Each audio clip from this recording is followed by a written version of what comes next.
எல்லாருக்கும் ஒரு பெரிய ஹாய். முக்கியமா ஃபிலிம் ரோல் ஃபேமிலிக்கு எல்லாரும் வந்துட்டீங்கல்ல. வாக்கிங் டெட்டோடைய ஃபேன்ஸ் கோவப்படாதீங்க. வாக்கிங் டெட் சீசன் 7 நாளைக்கு கண்டிப்பா வந்துடும். இன்னைக்கு நம்ம ரொம்ப நாள் கழிச்சு ஒரு ஹாரர் கதையை பார்க்க போறோம். அதுவும் ரியல் லைஃப்ல நடந்த ஒரு சம்பவத்தை தான் படமா எடுத்திருக்காங்க. ஸோ ஃபர்ஸ்ட் வந்து இந்த கதையை நம்ம பார்த்துடலாம். அதுக்கப்புறமா ரியல் லைஃப்ல இருந்து தானே இந்த கதையை எடுத்திருக்காங்க. ஸோ ரியல் லைஃப்ல அந்த இடத்துல என்ன நடந்தது நீங்க நம்ப மாட்டீங்க. இந்த மனுஷங்க அவ்வளோ கொடூரமானவங்களா அப்படின்ற அளவுக்கு உங்களுக்கு திங்க் பண்ற அளவுக்கு ரொம்ப மோசமான விஷயத்த பண்ணி தான் ஒரு ஏரியவே உருவாக்கியிருக்காங்க. ஸோ இது எல்லாத்தையுமே நம்ம டீட்டெயில்டாக இந்த வீடியோட எண்டில் பார்க்கலாம். ஸோ இப்போ இன்னைக்கு பார்க்க போகிற அந்த கதையோடைய ஒன்லைன் என்ன அப்படின்னா, அமெரிக்காவில் இருக்கிற ஒரு மேன்மேட் லேக்குனா அது இயற்கையாக உருவான ஏரி கிடையாது, மனுஷங்களாக உருவாக்குனது. அப்படி அவங்க அந்த ஏரியை உருவாக்குறதுக்கு முன்னாடி அந்த இடத்துல கிராமங்கள்லாம் இருந்திருக்கு. ஸோ இப்போ கூட இந்த ஏரிக்கு அடியில் அந்த கிராமத்துடைய எச்சங்கள் இருக்கு.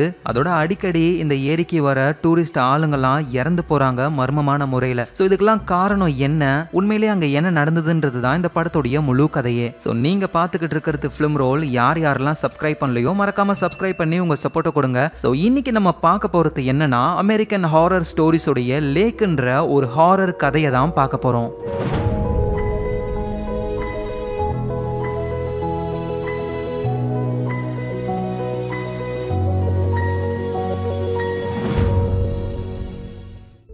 ஸோ கதையுடைய ஆரம்பத்தில் அமெரிக்காவில் இருக்கிற ஒரு ஃபேமஸான ஏரியில் வீக்கெண்டை என்ஜாய் பண்ணுறதுக்காக ஒரு குரூப் ஆஃப் ஃப்ரெண்ட்ஸ் வந்திருக்காங்க. அதில் ஜேக்குன்னு ஒருத்தர், அவருக்கு ஒரு பொண்ணை பிடிச்சிருக்கு. அந்த பொண்ணுக்கிட்ட சீன் காட்டணுன்னே, உனக்கு ஒரு விஷயம் தெரியுமா, இந்த ஏரிக்கு வரதுக்கு முன்னாடி லைப்ரரியில் பழைய ஓல்டு மேப்பெல்லாம் எடுத்தேன். இப்போ நம்ம இருக்கோம்ல இந்த ஏரி, இதுக்கு ஸ்ட்ரைட் கீழே ஒரு வில்லேஜ் இருக்குது தெரியுமா அப்படின்னு சொல்ல, அந்த கேர்ள் ஃப்ரெண்டும் எது வில்லேஜா, நான்லாம் நம்ப மாட்டேன்ப்பா, நான் சொல்கிறது உண்மைதான், இது மனுஷங்க உருவாக்குன ஏரி. இந்த ஏரியை உருவாக்காததுக்கு முன்னாடி ஒரு கிராம மக்களே இங்கே வாழ்ந்துகிட்டு இருந்திருக்காங்க. இந்த மேப் படி பார்க்கும் பொழுது கரெக்டா இதுக்கு கீழே அந்த கிராமம் இருக்க வாய்ப்பு இருக்கு. இன்னமும் அந்த கிராமத்துடைய வீடோ பொருளோ கூட இருக்கலாம். ஸோ நான் உள்ள குதிச்சு செக் பண்ண போறேன், நீயும் என் கூட வரியா அப்படின்னு கேர்ள் ஃப்ரெண்ட் கிட்ட கேட்க, அவங்களும் வரத்துக்கு ரெடி ஆகுறாங்க. சடனா அங்க ஒரு லேடி இருக்காங்க, அவங்க பேரு ஃபின்னு. ஆக்சுவலா ஜேக் இருக்கார்ல, அவருடைய சிஸ்டர் தான் இவங்க.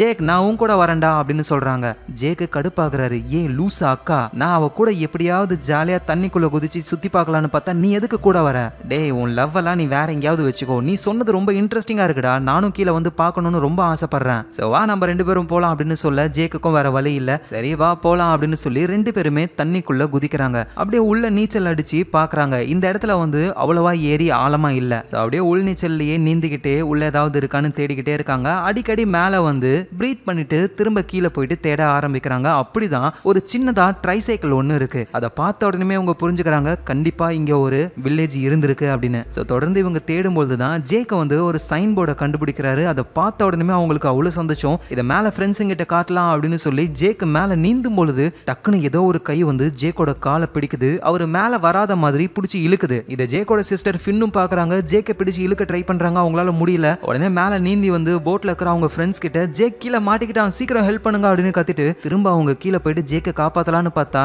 ஜேக் இறந்து போன நிலைமையில இருக்காரு. இதை பார்த்து ஃபின் ரொம்ப கஷ்டப்படுறாங்க. சடனா ஜேக்கை ஏதோ ஒன்று இழுக்குது. ஜேக் அங்க இருந்து காணாம போறாரு. இந்த சம்பவம் நடந்து 4 மாசங்கள் கடந்து போகுது. ஜேக்கோட சிஸ்டர் ஃபின்னு அவங்களுடைய வீட்டுக்கு வராங்க. அப்பா அம்மா தான் கூட்டிட்டு வராங்க. சோ ஜேக்கோட காலை ஏதோ ஒன்று பிடிச்சு இழுத்துது. இதை வந்து நம்ம ஃபின்னும் பார்த்திருப்பாங்க. ஆனா இந்த விஷயத்த சொன்னா யாருமே நம்பவே இல்லையா. சோ ஜேக் இறந்து போனதுனால மென்டலா இவங்க பாதிக்கப்பட்டிருக்காங்கன்னு மென்டல் இன்ஸ்டியூட்லாம் சேர்த்து இப்பதான் ரிலீஸ் பண்ணி வீட்டுக்கு கொண்டு வராங்க. சோ நம்ம ஃபின்னுடைய அம்மா வந்து ஹவுஸ் ஒய்ஃபா இருக்காங்க. அவங்களுக்கும் ஜேக் இறந்து போனதை நினைச்சு ரொம்ப கஷ்டம். ஆனா நடந்து போயிடுச்சு, அதுல இருந்து நம்ம மீண்டு வரணும் அப்படின்னு நினைக்கிறாங்க. அப்புறம் ஃபின்னுடைய அப்பா வந்து பெரிய லாயர் கம்பெனியை வச்சிருக்காரு. அவருக்கு கீழே அவ்வளோ லாயர்ஸ் இருக்காங்க. ஸோ எப்பவுமே ஆளு பிஸியா இருப்பாரு. அதோட பையன் இறந்து போனதை நினைச்சு அதுல இருந்து அவர் வெளியே வரவே இல்லை. ஸோ ஃபின்னும் வீட்டுக்கு வந்துட்டாங்க. அம்மாவும், உனக்கு பசிக்குதாமா, நான் எதுவும் ஆக்கி தரட்டுமா? இல்லம்மா அதெல்லாம் வேணாம், நான் கொஞ்சம் படுக்கிறேன் அப்படின்னு சொல்றாங்க. ஸோ ஃபின் அவங்க பிரதர் ஜேக்கோடைய போட்டோஸ் எல்லாம் பார்த்து ரொம்ப கஷ்டப்படுறாங்க. அம்மா கிட்ட ஜேக்கோடைய ஃபியூனரலுக்கு கேஸ்கெட்ல என்ன வச்சிங்க அப்படின்னு சொல்லி கேட்கறாங்க. ஏன்னா அந்த ஏரியில மூழ்கி போன ஜேக்கோட உடம்பு இன்னும் கிடைக்கவே இல்லை. அதனால வெறும் கேஸ்கெட்டை வச்சு மட்டும்தான் இறுதி மரியாதையை பண்ணிருப்பாங்க.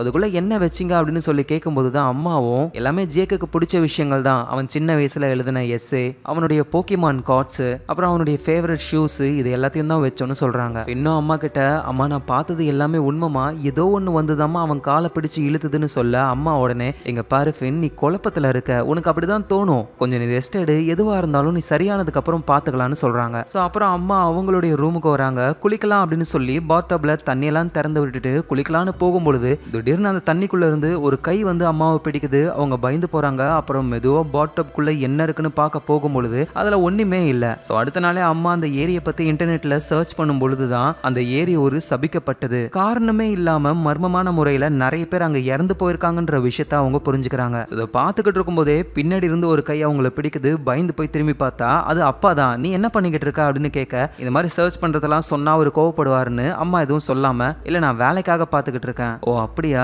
சரி ஓகே, நீ சொன்னதும் கரெக்ட் தாமா. நம்ம பையன் இறந்து போயிட்டா அவ்வளவுதான், நம்ம அடுத்த வேலையை பார்க்க போகணும். நினைச்சு நினைச்சு கஷ்டப்பட தேவையில்லை. எனக்கு இப்ப நீயும் நம்ம பொண்ணும் இருக்கீங்க. ஸோ நீங்க தான் எனக்கு முக்கியம் அப்படின்னு அப்பா சொல்றாரு. ஸோ நைட் டைம் ஆகுது. நம்ம ஃபின்னுக்கு மோசமான கனவா வருது. ஜேக்க ஏதோ ஒரு கை பிடிக்கிற மாதிரியும் அவர் சாகிற மாதிரியும். எங்க அம்மாவும் தூங்கிக்கிட்டு இருக்காங்க. சடனா தண்ணி சொட்டுற சவுண்ட் கேக்குது. என்னடா பாத்ரூம்ல ஏதாவது லீக் ஆகுதான்னு போயிட்டு பாத்ரூம்ல செக் பண்றாங்க. பார்த்தா தண்ணி சொட்டவே இல்லங்க. ஆனா அகைன் சவுண்ட் கேட்டுக்கிட்டே இருக்கு. கீழே கிச்சன்ல இருந்து மெதுவா கிச்சனுக்கு வராங்க. இவங்க நினைச்ச மாதிரியே தண்ணி ஊத்திக்கிட்டு இருக்கு.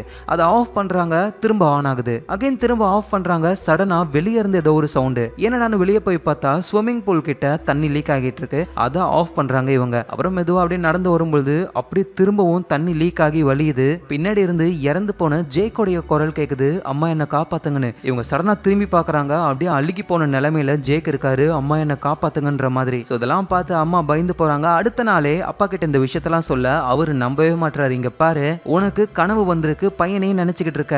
எங்க கனவுன்றது தூங்கும் போது வரும், முழிச்சுக்கிட்டு இருக்கும் போது வரது கிடையாது. நான் உண்மையா ஃபீல் பண்ணேன். எனக்கு தெரிஞ்சு நம்ம பையனோட உடம்பு கிடைக்கவே இல்லல, அவன் உடம்பு அந்த ஏரியிலே தான் இருக்குன்னு நினைக்கிறேன். அதனாலதான் காப்பாத்துங்க காப்பாத்துங்கன்னு கத்துறான். நம்ம எப்படியாவது அவனோட உடம்ப கண்டுபிடிச்சி உண்மையா இறுதி மரியாதையை பண்ணோம் அப்படின்னா அவன் ஆத்மாவும் சாந்தி அடையும்ல அப்படின்னு சொல்ல, அப்பாவும் உனக்கே எல்லாம் தெரியும்ல, போலீஸ்காரங்க டைவர்ஸ்னு எல்லாரும் வந்து ஒரு வாரமா அந்த ஏரி ஃபுல்லா தேடிக்கிட்டு இருந்தாங்க. நம்ம பையனோட உடம்பு கிடைக்கவே இல்ல. அவ்வளோ பேர் தேடி கிடைக்காதது இப்ப நம்ம போய் தேடினா கிடைச்சிருமா என்ன? நான் பார்த்ததை மட்டும் நீங்க பார்த்திருந்தீங்கன்னா கண்டிப்பா இப்படி பேச மாட்டீங்க. நம்ம பையன் என் கண்ணு முன்னாடி வந்து ஹெல்ப்னு கத்தனா. ஐயோ நம்ம பொண்ணு மாதிரியே உனக்கும் ப்ராப்ளம் ஆயிடுச்சுன்னு நினைக்கிறேன். உன்னையும் கொண்டு போய் மென்டல் ஹாஸ்பிட்டல்ல சேர்க்கணும். எனக்கு வேலை இருக்கு, நான் கிளம்புறேன். லூசு மாதிரி எதுவும் பண்ணி தொலையாத அப்படின்னு சொல்லிட்டு அவர் அங்க இருந்து போறாரு. ஸோ அம்மாவும் இதை நினைச்சு ரொம்ப கஷ்டப்படுறாங்க. இப்படி அம்மாவும் அப்பாவும் பேசின எல்லாத்தையுமே ஒளிஞ்சிருந்து நம்ம ஃபின்னு கேட்டுட்டு இருந்திருக்காங்க. அவங்க அம்மா கிட்ட வந்து, அம்மா நீங்க சொன்ன எல்லாத்தையுமே நான் முழுசா நம்புறேம்மா. ஸோ இப்பவே நீங்களும் நானும் கிளம்பி அந்த ஏரிக்கு போலாமா அப்படின்னு சொல்ல, ஃபின் நீயே இப்பதான் சரியாகி வீட்டுக்கு வந்திருக்க, கொஞ்சம் கொஞ்சமா நார்மல் ஆகிட்டு இருக்க.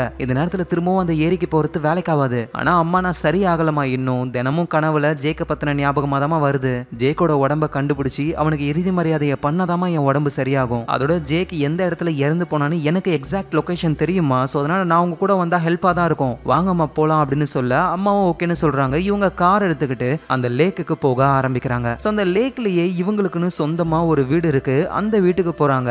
ஸோ அவங்க போனதுக்கு அப்புறம் அம்மாவுக்கு பழைய விஷயங்கள் ஞாபகம் வருது, அவங்க ஃபேமிலி கூட சந்தோஷமா இருந்த விஷயங்கள்லாம். ஸோ அப்புறம் ஒரு போட் எடுத்துக்கிட்டு அந்த லேக்ல டிராவல் பண்ண ஆரம்பிக்கிறாங்க. கரெக்டா முதல்ல டைவ் பண்ணாங்கல்ல ஜேக்கும் ஃபின்னும், அந்த இடத்துல வந்து போட்டை நிப்பாட்டி, அம்மா நாங்க இங்க தான் குதிச்சோம், அப்படியே இந்த டைரக்ஷன்ல உள்ளேயே நாங்க நீந்திக்கிட்டே போனோம் அப்படின்னு சொல்ல, சரி ஓகே நீ இங்கேயே இரு, அம்மா கீழே குதிச்சு தேடி பார்க்கறேன். அதோட இந்த கயிறு ரொம்ப நீளமா இருக்கும், இதை நான் இடுப்புல கட்டிக்கிறேன். உள்ள போயிட்டு அடிக்கடி பிரீத் பண்றதுக்காக நான் மேல வருவேன். ஒருவேளை நான் திடீர்னு வரலைனாலோ இல்ல கயிறு ரொம்ப ஸ்டிஃப் ஆச்சுனாலோ யோசிக்காத உடனே இழுத்துரு அப்படின்னு சொல்றாங்க. ஸோ ஃபின்னும் ஓகேன்னு சொல்ல அம்மாவும் இடுப்புல கயிறை கட்டிக்கிட்டு தண்ணிக்குள்ள குதிக்க ஆரம்பிக்கிறாங்க. அப்படியே உள்நீச்சல் அடிச்சு நம்ம ஃபின்னு சொன்ன டைரக்ஷன்ல நீந்தி போறாங்க. அடிக்கடி பிரீத் பண்றதுக்கு மேல வராங்க. இவங்க கொஞ்சம் தூரம் போயும் அவங்க கண்ணுக்கு ஒண்ணுமே தெரியல. மேல வந்து ஃபின்னு கிட்ட, ஃபின் நீ சொன்ன டைரக்ஷன் இதுதானா? போக போக எனக்கு ஒண்ணுமே தெரியலையே, நார்மலா தான் இருக்கு எல்லாமே. அம்மா கொஞ்சம் தூரம் போனதுக்கு அப்புறம் ஒரு ட்ரை சைக்கிள் இருக்குமேமா குட்டியா, ட்ரை சைக்கிளா, அதை நான் இன்னும் பார்க்கல, சரி நான் செக் பண்றேன் அப்படின்னு சொல்லி திரும்பவும் உள்ள போயிட்டு அப்படியே நீந்தி போக ட்ரை பண்றாங்க. ஃபின்னு சொன்ன மாதிரியே சின்ன ட்ரை சைக்கிள் ஒன்று இருக்கு. ஸோ அப்படின்னா இந்த வழியா தான் போயிருக்காங்க அப்படின்னு அம்மா தொடர்ந்து நீந்தி போய்கிட்டே இருக்காங்க. அப்பதான் ஒரு விஷயத்த பாக்குறாங்க. அந்த லேக்குக்கு அடியில ஒரு கான்கிரீட் பிளாக் ஒன்று இருக்கு. அந்த பிளாக்ல 3 பேரை சங்கிலியால கட்டி போட்டு வச்சிருக்காங்க. ஸோ இது நடந்து ரொம்ப வருஷம் ஆயிருக்கும் போல. அந்த 3 பேருமே இறந்து போய் ஒரு மாறி இருக்கு அவங்க உடம்பே. அதுல மிடிலா இருக்கிறவருடைய கழுத்துல ஒரு செயின் இருக்கு. அதை அம்மா எடுத்துக்கிட்டு அப்படியே மேல வரலான்னு ட்ரை பண்ணும்போது திடீர்னு அவங்க காலை ஏதோ ஒன்று பிடிக்குது. ஸோ எப்படி ஜேக்க பிடிச்சதோ அதே மாதிரி அம்மாவையும் பிடிக்க அம்மா உடனே கயிறை ஸ்டிஃப் ஆக்குறாங்க. மேல போட்ல கயிறை பிடிச்சிக்கிட்டு இருக்கிற ஃபின்னுக்கும் புரிய வருது அம்மாவுக்கு ஏதோ ஒரு ப்ராப்ளம்னு. அப்படியே ஃபோர்ஸா இழுக்க ஆரம்பிக்கிறாங்க. ஸோ சடனா அம்மாவை பிடிச்சிக்கிட்டு இருந்த அந்த கை விட்டுடுது. அம்மாவும் மேல நீந்தி வரலான்னு ட்ரை பண்ணும்பொழுது அவங்க பக்கத்துல ஒரு இறந்து போன உடம்பு ஒன்று மிதந்துக்கிட்டே வருது. யாரோட உடம்புன்னு பார்க்கும்போது தான் அம்மா ஷாக் ஆகுறாங்க. அது அவங்க பையன் ஜேக்கோட உடம்பு தான். ரொம்ப நாள் தண்ணிக்குள்ள இருந்து ஒரு மாதிரி ஆயிடுச்சு முகமே. ஸோ அம்மாவும் ரொம்ப கஷ்டப்படுறாங்க. இந்த விஷயத்த போலீஸ்ல சொல்ல போலீஸ் ஆம்புலன்ஸ்னு எல்லாருமே வந்துடுறாங்க. அதுவும் அந்த ஷெரீஃப்லாம் கேட்குறாரு, நாங்க ஒரு வாரமா தேடிக்கிட்டு இருந்தோம், உங்க பையனோட உடம்ப உடம்ப கண்டுபிடிக்கவே முடியல. ஆனா நீங்க இவ்வளவு ஈஸியா கண்டுபிடிச்சிட்டீங்களா அப்படின்னு அவரே ஷாக்ல இருக்காரு. அப்புறம் ஷெரீஃப் கிட்ட நான் இந்த லேக்கு கடியில ஒரு வித்தியாசமான விஷயத்த பார்த்தேன். ஒரு கான்கிரீட்ல 3 பேரை சங்கிலியால கட்டி போட்டு வச்சிருந்தாங்க. அதுல ஒருத்தருடைய கழுத்துல இது இருந்தது அப்படின்னு ஒரு செயினை காட்ட அதை பார்த்த உடனேயுமே ஆக்சுவலா இது வந்து ஒரு ஃபேமிலி மட்டுமே யூஸ் பண்ற ஒரு செயின். இந்த லேக் உருவாகிறதுக்கு முன்னாடி இந்த இடத்துல ஒரு கிராமம் இருந்தது. அந்த கிராமத்துல இருந்தவருடைய செயினா தான் இது இருக்கணும். அதோட இந்த ஃபேமிலி நேம்லயே இங்க இருந்து கொஞ்சம் தூரம் தள்ளி மில்லி அப்படின்ற ஒரு பாட்டி இருக்காங்க. மேபி அவங்க கிட்ட போய் கேட்டீங்கன்னா அவங்க ஏதாவது சொல்ல வாய்ப்பு இருக்குன்னு ஷெரீஃப் சொல்றாரு. அதோட இந்த ஏரியை பத்தி நிறைய ரூமர்ஸ்லாம் இருக்கு. இது ஒரு சபிக்கப்பட்ட ஏரின்னு சொல்றாங்க. அதெல்லாம் எந்த அளவுக்கு உண்மைன்னு தெரியல. ஆனா நிறைய அமானுஷமான விஷயங்கள் நடந்திருக்குன்னு நாங்க கேள்விப்பட்டிருக்கோம் அப்படின்னு அவர் சொல்ல அம்மாவுக்கும் இந்த ஏரியை பத்தி இன்னும் நல்லா தெரிஞ்சுக்கணும் அப்படின்னு தோணுது. ஃபர்ஸ்ட் அம்மா அப்பாவுக்கு கால் பண்றாங்க. அவர் ஆபீஸ்க்கு வந்து பார்த்த உடனேமே நான் அவளை சொல்லியும் நீ அந்த லேக்குக்கு போயிருக்கல, நீ மட்டும் போனா பார்த்தாதா, எதுக்காக ஃபின்னை கூட்டிட்டு போன, அவளை இப்பதான் நான் ஹாஸ்பிட்டல்ல இருந்து வந்தா அப்படின்னு கத்தும்போது தான் அம்மா சொல்றாங்க ஜேக்கோடைய உடம்ப கண்டுபிடிச்சிட்டோம் அப்படின்னு. அப்பாவும் ஷாக் ஆகுறாரு. இதுக்கு முன்னாடி வெறும் கேஸ்கெட்டை வச்சு தான் இறுதி மரியாதையை பண்ணிருப்பாங்க. இப்போ உண்மையான உடம்பு கிடைச்சிருச்சு. ஸோ அதை வச்சு ஃபியூனரலை பண்ண போறாங்க. எங்க நம்ம ஃபின்னும் ரொம்ப சந்தோஷப்படுறாங்க. அம்மாவை வந்து கட்டி பிடிச்சிக்கிறாங்க. அம்மா வந்து அந்த டெட் பாடியில இருந்து ஒரு செயின் எடுத்தாங்கல்ல, அதையே பார்த்துக்கிட்டே இருக்காங்க. ஃபின்னும் என்னம்மா பார்த்துக்கிட்டு இருக்கீங்க அப்படின்னு கேட்க இறந்து போன ஜேக்கை நம்ம கண்டுபிடிச்சிட்டோம். ஆனா ஜேக் ஏன் இறந்து போனான்னு நமக்கு தெரியணும்ல அப்படின்னு மில்லி அப்படின்ற ஒரு வயசான பாட்டியை பார்க்க போறாங்க. யார் நீங்க, உங்களுக்கு என்ன வேணும்? பாட்டி நாங்க எதுக்காக வந்திருக்கோம் அப்படின்னா இங்க ஒரு லேக் இருக்குல்ல, அந்த லேக்ல நிறைய பேர் மர்மமான முறையில இறந்து போறாங்க. அதை பத்தி உங்களுக்கு ஏதாவது தெரியுமா? மர்மமான முறையில எல்லாம் ஒன்றும் கிடையாது. ஒழுங்கா நீந்த தெரியாதவங்க, அட்வென்ச்சர் வேணும், அது வேணும், இது வேணும்னு ஆபத்தான இடங்களை குதிச்சு தேவையில்லாம உயிரை விடுறவங்க தான் எல்லாருமே முட்டாளுங்க இப்படின்னு அந்த மில்லி பாட்டி சொல்ல உடனே ஃபின்னு என்னுடைய பிரதர் ஜேக் ஒன்னும் முட்டாள் கிடையாது, அவன் நல்லாவே நீந்துவான். அதோட நான் கூட பக்கத்துல இருந்து பார்த்தேன். ஜேக்கோட காலை ஏதோ ஒண்ணு பிடிச்சது. அதோட இந்த லேக்கு கடியில ஒரு கான்கிரீட்ல 3 பேரை சங்கிலியால கட்டி போட்டு மூழ்க விட்டு சாகடிச்சிருக்காங்க. அம்மாவும் அதுல இருந்த ஒருத்தருடைய செயின் தான் இது அப்படின்னு சொல்லி அந்த பாட்டி கிட்ட காட்ட பாட்டிக்கும் இப்பதான் எல்லா விஷயமும் புரிய வருது. இந்த செயினை யார்கிட்ட இருந்து எடுத்தீங்களோ அவர் தான் என்னுடைய தாத்தா. இப்ப அந்த ஏரி இருக்கிற இடத்துல தான் எங்களுடைய கிராமம் இருந்தது. நான் சின்ன பொண்ணா இருக்கும் பொழுது அங்க இருந்த எனக்கு ஞாபகம் இருக்கு. அவ்வளவா தெளிவா தெரியல. ஆனா எனக்கு ஞாபகம் இருக்கிற வரைக்கும் பார்க்கும் பொழுது நான் என் ஃபேமிலி எல்லாருமே அந்த இடத்துல சந்தோஷமா தான் இருந்தோம். ஆனா திடீர்னு ஒரு பெரிய பணக்காரன் வந்தான். இந்த இடத்துல ஒரு டேமை கட்டி தண்ணியை தேக்கி வச்சு ஒரு ஏரியை உருவாக்கணும் அப்படின்னு சொல்லிக்கிட்டு இருந்தாங்க. இது பண்றது மூலியமா அந்த பணக்காரனுக்கு இன்னும் பணம் கிடைக்கும், இன்னும் பேரு புகழ் கிடைக்கும்ன்றதுக்காக வாழ்ந்துகிட்டு இருந்த மக்கள் எல்லாரையுமே அப்புறப்படுத்த ஆரம்பிச்சான். நிறைய பேர் வேற வழி இல்லாம அங்கிருந்து போக ஆரம்பிச்சாங்க. ஆனா எங்களோட வாழ்க்கை எல்லாமே இங்க தான் இருந்தது. எங்களுடைய வீடு, எங்களுடைய நிலம், இறந்து போன எங்களுடைய தாத்தா பாட்டி எல்லாருடைய சமாதியும் இங்க தான் இருந்தது. ஆனா அது எதை பத்தியும் கவலைப்படாம எங்களை அடிச்சு விரட்ட ஆரம்பிச்சாங்க. சோ இதை எதிர்த்து கிராம மக்கள் போராடினாங்க. போராடின மக்களை கொன்னாங்க. ஆனா அப்படி இந்த டேம் வரக்கூடாதுன்னு போராடினவர் தான் என்னுடைய தாத்தா. அவரும் அவர் கூட இருந்த 3 பேரும் திடீர்னு காணாம போயிட்டாங்க அப்படின்னு எங்க அம்மா சொன்னாங்க. ஆனா நீங்க சொன்னதுக்கு அப்புறம் தான் புரியுது, அந்த பணக்காரன் தான் கான்கிரீட்ல அவங்கள கட்டி போட்டு கொஞ்சம் கொஞ்சமா தண்ணியை லீக் பண்ணி அந்த ஏரியை உருவாக்கி அவங்கள சாகடிச்சிருக்கான் அப்படின்னு. இன்னைக்கு வரைக்குமே இதை எதிர்த்து நாங்க போராடிக்கிட்டு தான் இருக்கோம் அப்படின்னு சொல்ல, எது போராடுறீங்களா? அந்த ஏரி உருவாகி 70-80 வருஷம் ஆயிடுச்சு. அதோட நீங்க சொன்ன அந்த பணக்காரர்லாம் எப்பயோ இறந்து போயிருப்பாரு. இப்ப வரைக்கும் போராடுறீங்கன்னா புரியல. அவதான் அந்த பாட்டியும் சொல்றாங்க, இன்னைக்கு வரைக்குமே நாங்க நிறைய மக்கள் கிட்ட கையெழுத்து வாங்கி அந்த டேம் இருக்கக்கூடாது அப்படின்னு கோர்ட்ல கேஸ் போட ட்ரை பண்ணோம். ஆனா நாங்க எவ்வளவு ட்ரை பண்ணாலும் கேஸ் கூட விழ மாட்டேங்குது. அந்த அளவுக்கு அந்த பணக்காரருடைய ஆளுங்க வேலையை பாக்குறாங்க. ஏன்னா ஒரு வேளை அந்த டேம் இப்ப இல்ல அப்படின்னா அந்த ஏரி இருக்காது. அந்த ஏரி இல்லைன்னா அதுக்கு கீழே அந்த பணக்காரன் பண்ண வேலை எல்லாமே தெரிஞ்சிடும். எத்தனை மக்கள் இறந்து போயிருக்காங்கன்ற விஷயமும் தெரிய வரும். ஸோ அதுக்காக தான் நாங்க போடுற கேஸை எடுத்துக்க கூட மாட்டேங்கிறாங்க. இதுக்கெல்லாம் காரணம் இந்த ஒரு லாயர் கம்பெனி தான் அப்படின்னு அந்த கம்பெனியை சொல்ல அம்மா ஷாக் ஆகுறாங்க. ஏன்னா அது நம்ம அப்பாவுடைய கம்பெனி. ஸோ இதை கேட்டு ஷாக்ல திரும்பவும் இவங்களுடைய லேக்குக்கு பக்கத்துல இருக்கிற வீடு இருக்குல்ல, அங்க வந்துடுறாங்க. அப்படி சோகமா இருக்காங்க இவங்க. என்ன பண்றதுன்னு தெரியல. பார்த்தா அங்க அப்பாவே வந்துடுறாரு. நீங்க எனக்கு கால் பண்ணி 4 மணி நேரத்துக்கு மேல ஆயிடுச்சு, இன்னும் நீங்க வீட்டுக்கு வரவே இல்லை, அதான் என்ன ஏதோன்னு உங்களை தேடி வந்திருக்கேன், என்னாச்சு முகலாம் ஒரு மாதிரி இருக்கு அப்படின்னு சொல்ல அம்மாவும் கேட்கறாங்க, உங்களுடைய கம்பெனி அந்த டேமை க்ளோஸ் பண்ண விடாம தடுத்துக்கிட்டு இருக்கீங்க கரெக்டா? இல்ல தடுக்கிறோன்னு சொல்ல முடியாது, அந்த ஏரி வந்து ரொம்ப முக்கியம், அதனால அதை எடுக்கணும்னு நாங்க விரும்பல. எப்படிங்க நீங்க அதை முக்கியம்னு சொல்றீங்க? அந்த ஏரியை எதுக்காக உருவாக்குனாங்க? திடீர்னு ஊருக்குள்ள வெள்ளம் வரக்கூடாதுன்றதுக்காக தான். சப்போஸ் வெள்ளம் வந்ததுன்னா அது அந்த ஏரியில நிரம்பும் தண்ணி எல்லாமே, சிட்டில எந்த ப்ராப்ளமும் இருக்காது. அதுவும் அந்த ஏரி ஒரு பெரிய டூரிஸ்ட் பிளேஸா இருக்கு. யோசிச்சு பாரு எவ்வளவு பேர் உலகத்துல இருந்து அந்த இடத்துக்கு வராங்கன்னு. ஆனா அதை கேட்டோம் அம்மா என்ன சொல்றாங்கன்னா, ப்ளீஸ் முத வேலையா நீங்க என்ன பண்றீங்க அப்படின்னா இந்த டேமை க்ளோஸ் பண்ற வழியை பாருங்க, ஏரி இங்க இருக்கவே கூடாது. ஏன்னா இந்த ஏரியை உருவாக்குறதுக்காக பெரிய கொலையே நடந்திருக்கு. இந்த ஏரியை உருவாக்குனா அந்த பெரிய பணக்காரரு நிறைய கொலையை பண்ணிருக்காரு. 3 பேரை சங்கிலியால கீழே கட்டி போட்டு வச்சிருக்காங்க. என் கண்ணால நான் அதை பார்த்தேன். ஐயோ நீயுமா கான்ஸ்பிரசி தியரி பேசுற? ஒரு பிசினஸ் மேன்னா அவருக்கு நிறைய நெகட்டிவா நிறைய பேர் என்னென்னமோ சொல்லதான் செய்வாங்களே, அதுக்காக பார்த்த பார்த்துக்கிட்டு இருந்தோம்னு வச்சுக்கேன் வேலைக்கே ஆகாது. அதோட இந்த ஏரினால நம்ம எல்லாருக்கும் எவ்வளவு பெரிய பெருமைன்னு உனக்கு தெரியுமா? நம்ம இவ்வளவு வீடு வாசல்னு அவ்வளோ செட்டில் ஆகி இருக்கிறதுக்கு காரணமே அந்த ஏரி தான் அப்பா சொல்றாரு. ஸோ அம்மாவுக்கு புரியல, என்ன சொல்றீங்க நீங்க அப்படின்னு கேட்கும்போது தான் இந்த ஏரியை கட்டினதே என்னுடைய கொள்ளு தாத்தா தான் அப்படின்னு சொல்ல ஷாக் ஆகுறாங்க. ஸோ இப்பதான் அம்மாவுக்கும் புரிய வருது, அந்த பணக்காரரு அப்பாவுடைய கொள்ளு தாத்தா. ஸோ அவருடைய ரத்தத்தில் பிறந்தவர் தான் ஜேக்கு. ஸோ இவங்களால தான் நம்ம இந்த நிலைமையில இருக்கோன்னு அந்த லேக்குக்கு அடியில் இருக்கிற அந்த ஆவிகள் ஜேக்குடைய காலை பிடிச்சி இழுத்து கொலை பண்ண ட்ரை பண்ணிருக்குங்க. ஸோ உங்க குடும்பம் பண்ண பாவத்தினால இப்ப என் பையன் இறந்து போயிட்டான், ஒரு வகையில நீங்களும் காரணம் தான் சொல்ல அப்பா இன்னும் பயங்கர கடுப்பா இருக்காரு. இதெல்லாமா நீ நம்பிக்கிட்டு இருக்க அப்படின்னு. அது மட்டும் கிடையாதுங்க, உங்க ஃபேமிலினால இறந்து போனவங்க எல்லாருமே லேக்குக்கு கீழே தான் இருக்காங்க. அவங்களுடைய சாபத்தினால இந்த லேக்கே சாபம் ஆயிடுச்சு. அதனாலதான் நிறைய பேர் குளிக்கும் பொழுது மர்மமான முறையில இறந்து போறாங்கன்னு சொல்ல, ஐயோ ஒரு டூரிஸ்ட் ஸ்பாட்னு ஒன்னு இருந்தா அங்க நிறைய மக்கள் வந்தாங்கன்னா ஆக்சிடென்ட் ஆகிறது சகஜமான ஒரு விஷயம், லூஸ் மாதிரி பேசிக்கிட்டு இருக்காதீங்க அப்படின்னு கத்தும் பொழுது வெளியே ஏதோ ஒரு சவுண்டு கேட்குது. ஸோ நம்ம ஃபின்னும் பார்க்குறாங்க, அவங்களுக்கு ஏதோ ஒரு தப்பா தோணுது. அப்பா நம்ம இங்கிருந்து போலான்னு சொல்லும் பொழுதே கரண்ட் கட் ஆயிடுது. அப்பா நேரா போயிட்டு போனை ஆன் பண்ண ட்ரை பண்றாரு, லைன் எதுவும் கிடைக்கவே இல்லை.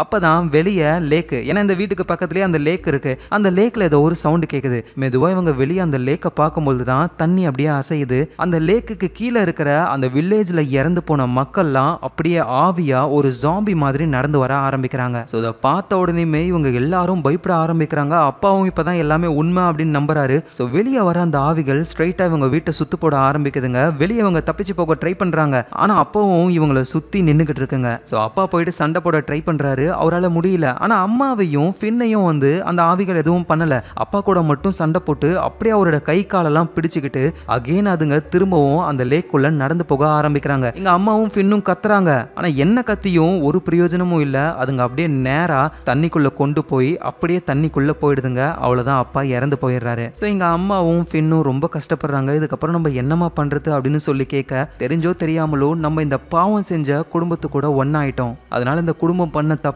உலகம் ஃபுல்லா நம்ம தெரியப்படுத்தணும் அப்படின்னு அவங்க சொல்றாங்க. ஆனா அம்மா நம்ம என்னதான் கேஸ் போட்டாலும் எத்தனை பேருடைய கையெழுத்து இருந்தாலும் இந்த கேஸ் தான் நடக்காதேம்மா அப்படின்னு சொல்லும் பொழுது, ஆமா நடக்காது, யாரும் நம்ம சொல்றத நம்ப மாட்டாங்க. ஆனா முன்ன விட இப்ப வறட்சி ரொம்ப அதிகமாயிடுச்சு, அது இன்னும் அதிகமாகும். கண்டிப்பா அந்த லேக் ஒரு நாள் வத்தும். அந்த டைம்ல இந்த லேக்குக்கு கீழே இருந்த கிராமத்து மக்கள் பட்ட கஷ்டம் எல்லாமே இந்த உலகத்துக்கு தெரிய வரும் அப்படின்னு அம்மாவும் அப்படியே சோகத்தோட சொல்ல இந்த இடத்துலயே இந்த கதை முடியுது. ஸோ ரொம்பவே சிம்பிளான சின்ன கதை தான் இது. ஆனா இது வந்து ரியல் லைஃப்ல இருந்து தான் இன்ஸ்பயர் ஆகி பண்ணிருக்காங்க.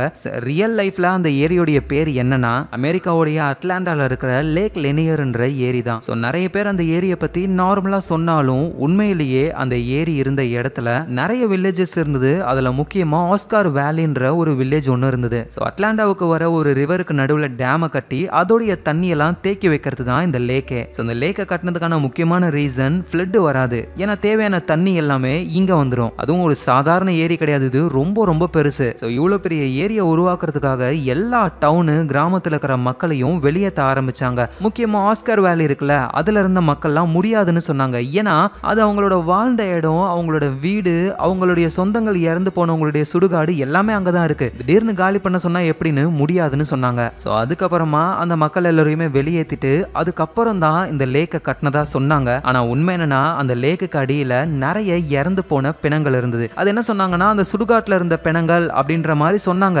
ஆனா ஒரு சில பேர் அப்படி கிடையாது, அங்க இருந்த மக்கள் வேணும்னே சாகட்டும் அப்படின்னு சொல்லி தண்ணியை திறந்து விட்டு மொத்த பேரையும் கொண்டு இருக்காங்கன்னு சொன்னாங்க. அப்புறம் இன்னொரு விஷயம் என்ன சொன்னாங்கன்னா, அந்த ஆஸ்கார் வேலி இருக்குல்ல, அந்த இடத்துக்கே போய் அங்க இருந்த எல்லா மக்களையும் கொன்னுட்டு அதுக்கப்புறமா இந்த விஷயத்த பண்ணதாகவும் சொல்றாங்க.